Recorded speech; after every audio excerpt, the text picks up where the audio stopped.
So, in the last episode, we 3D printed a hammer for the hammer shot, so what are we going to do now?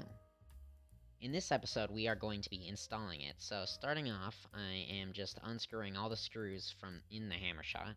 Now, they are all identical, including the ones inside the shell, so you can just put them all in like a cup or something so you don't lose them, and they're all the same, so you don't have to worry about organizing them, which is really nice.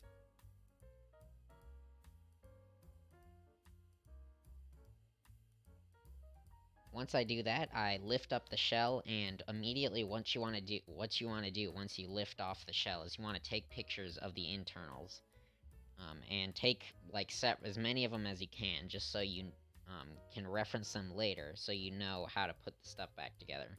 Some things I would definitely recommend taking pictures of are the trigger assembly, just like how the hammer attaches to the other parts of the gun, including the spring guide, and plunger. Um, Other things I would recommend also are where the cylinder connects to the other parts, and the little tab that moves the cylinder is also a good thing to take a picture of, although we won't be taking that apart in this video. So then I begin just kind of pulling apart all of the internal pieces, starting with the cylinder and the mech that rotates the cylinder. Then I lift off the whole trigger mechanism, as well as the plunger tube, plunger, hammer, and mainspring, which are all in this like assembly, which is very nice because it's really easy to just lift them all out at once and you don't have to worry about any springs flying or anything. Then I'm going to unscrew the 3 screws in the little like mini shell that goes over the trigger assembly, and just kind of examine everything, see how it works, so I know how to put it back together later.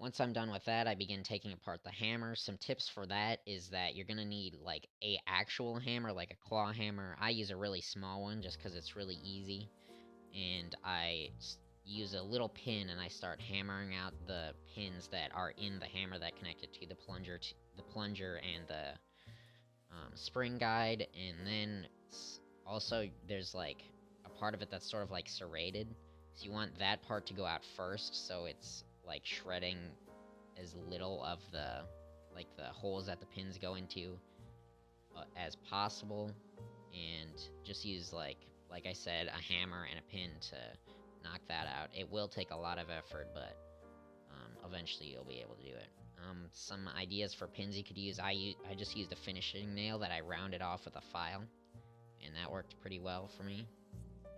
So yeah.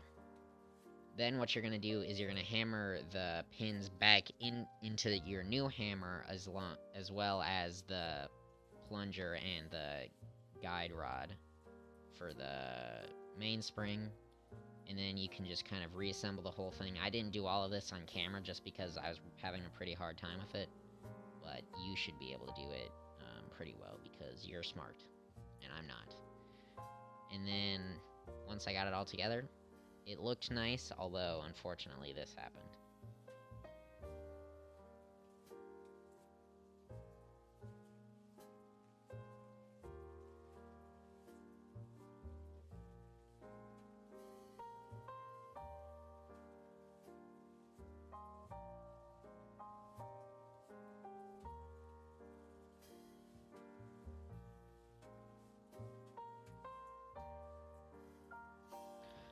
Alright, so now that I got this hammer done, I can't get over how much it looks like cat ears. Like the ones I put on headphones and stuff, but let's see if it works.